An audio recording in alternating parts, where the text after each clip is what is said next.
सोचिए, आप सपना देख रहे हैं। अचानक आपको एहसास होता है ये सपना है। फिर आप सपने में उड़ने लगते हैं। क्या ये सिर्फ कल्पना है या दिमाग की कोई छुपी हुई ताकत? आज की वीडियो में हम जानेंगे लूसिड ड्रीमिंग का पूरा सच। लूसिड ड्रीमिंग में दिमाग में क्या होता है और क्या हम सच में सपने कंट्रोल कर सकते हैं, और इससे जुड़े हुए कुछ डरावने रहस्य। लूसिड ड्रीमिंग यानी कि सचेत स्वप्न देखना। क्या आपके साथ कभी ऐसा हुआ है जब आप सपना देख रहे होते हैं और आपको ये भी पता चल जाता है कि मैं सपना देख रहा हूँ, और फिर आप अपने सपने को कंट्रोल भी कर लेते हैं? इसे कहते हैं लूसिड ड्रीमिंग।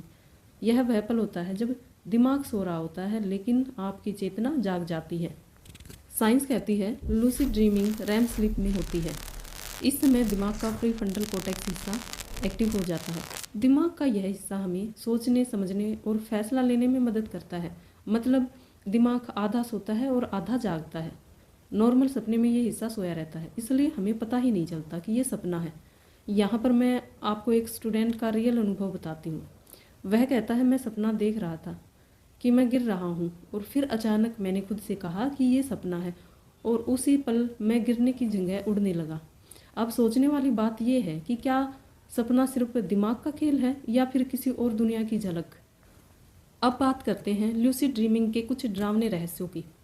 कुछ लोग ल्यूसिड ड्रीमिंग में काले इंसानी साए, बिना चेहरे वाले प्राणी को देखते हैं। बहुत से लोग बताते हैं कि उन्हें कोई घूर रहा है या कोई उनका नाम लेकर बुला रहा है।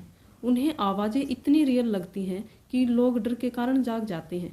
कुछ लोग तो खुद को मरते हुए, गिरते हुए या खुद को गोली लगते हुए भी देखते हैं। ल्यूसिड ड्रीमिंग में अगर कोई व्यक्ति शीशे में अपना चेहरा देखता है तो उसका चेहरा बदल जाता है, आंखें गायब हो जाती हैं, और या फिर उन्हें कोई अलग प्रकार का चेहरा दिखाई देता है। कई बार ल्यूसिड ड्रीमिंग से निकलते ही स्लीप पैरालिसिस हो जाता है, जिससे शरीर हिल नहीं पाता, सीने पर बोझ महसूस होता है। यही वजह है कि लोग इसे भूतिया अनुभव समझ लेते हैं। कुछ लोग तो सपने में अपने बीते हुए लोगों से बात करने का भी दावा करते हैं। कई लोग लूसिड ड्रीमिंग में बार बार जागने का सपना देखते हैं, लेकिन असल में अब भी सपना ही देख रहे होते हैं। कई बार ये दिमाग की थकान का संकेत भी हो सकता है। यदि इस प्रकार के ड्रीम से आपकी लाइफ डिस्टर्ब हो रही है तो आप कुछ तरीके भी अपना सकते हैं, जैसे नींद का समय तय रखें, सोने से पहले फ़ोन का उपयोग कम से कम करें और अपने दिमाग को शांत रखें। अगर आपको लगे कि लूसिड ड्रीमिंग शुरू हो गया है तो आंखें जोर से बंद करें, फिर खुद को हिलाने की कोशिश करें और साथ में अपनी सांसों पर ध्यान दें। इससे दिमाग जाग जाता है और सपना टूट जाता है। लूसिड ड्रीमिंग हर बार डरावनी नहीं होती, यह हमारे जीवन पर सकारात्मक प्रभाव भी डालती है। यह भी सच है कि इसके जरिए हम अपने सपनों को कंट्रोल भी कर सकते हैं। यहाँ तक कि कई कलाकार और वैज्ञानिकों को अपने बड़े बड़े आइडिया सपने में मिले हैं। कुछ लोग लूसिड ड्रीमिंग के जरिए अपने डर को ख़त्म करके असल ज़िंदगी में मजबूत भी बन जाते हैं। अगर दिमाग सपने में इतनी बड़ी दुनिया बना सकता है तो जागी हुई ज़िंदगी में हम क्या क्या कर सकते हैं। सवाल यह उठता है कि क्या हम सच में सपने कंट्रोल कर सकते हैं? तो विज्ञान कहता है कि हाँ, हम सपने कंट्रोल कर सकते हैं। लूसिड ड्रीमिंग में लोग उड़ते हैं, अपने डरावने सपने रोक देते हैं, किसी से बात करते हैं। कई वैज्ञानिक मानते हैं कि दिमाग कल्पना और रियल अनुभव में फ़र्क नहीं करता, इसलिए सपने में की गई प्रैक्टिस असल ज़िंदगी में कॉन्फिडेंस को बढ़ाती है। यदि हम सपने में प्रैक्टिस करते हैं तो हम अपने बुरे सपनों को भी कंट्रोल कर सकते हैं।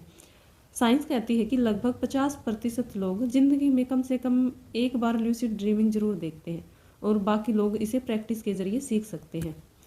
सपने हमारे दिमाग की ही भाषा है, जिसमें हम अपने दिमाग से सीधी बात कर सकते हैं। कभी आपको जवाब मिलते हैं तो कभी भविष्य के जैसा अनुभव होता है। लूसिड ड्रीमिंग में 5 मिनट का सपना 30 से 40 मिनट के जैसा लगता है, कारण दिमाग समय को रैम स्लीप में अलग तरह से प्रोसेस करता है। इसलिए लोगों को लगता है कि मैं बहुत देर तक सपना देख रहा था। हैरानी की बात तो यह है कि लूसिड ड्रीमिंग में दर्द, खुशी, डर सब रियल जैसे लगते हैं। सपने में उड़ना ही सबसे कॉमन क्यों है? लगभग हर लूसिड ड्रीमर ने उड़ने का सपना देखा है। इसका साइंटिफिक रीज़न यह है कि ग्रेविटी का सेंस रैम स्लीप में बंद हो जाता है और बॉडी सेंसेशन इनएक्टिव होती है, तो दिमाग सबसे पहले फ्रीडम को क्रिएट करता है और वो उड़ने के रूप में देखता है। क्या आपने भी कभी ऐसा सपना देखा है जिससे आपको पता चल गया हो कि ये सपना है, या फिर इससे मिलता जुलता कोई डरावना अनुभव किया हो? अगर हाँ तो नीचे कमेंट में यस लिखिए, और अगर नहीं तो नो लिखिए। जिस दिन इंसान सपनों को पहचानने लगता है उस दिन उसे समझ आ जाता है कि दिमाग कितना ताकतवर है। हम सपनों को कंट्रोल करना सीख जाएं तो शायद एक दिन अपनी ज़िंदगी को भी कंट्रोल करना सीख जाएंगे, क्योंकि जो इंसान अपने दिमाग को जीत लेता है वो ज़िंदगी कभी नहीं हारता। और अगर आप ऐसे ही माइंड ओपनिंग, साइंटिफिक और रहस्यमय टॉपिक देखना चाहते हैं तो चैनल को सब्सक्राइब कर लीजिए, लाइक और शेयर ज़रूर कीजिए, क्योंकि आगे जो आने वाला है वो और भी ज़्यादा इंटरेस्टिंग होने वाला है। तो मिलते हैं नेक्स्ट वीडियो में ऐसे ही रहस्यमय टॉपिक के साथ। तब तक धन्यवाद।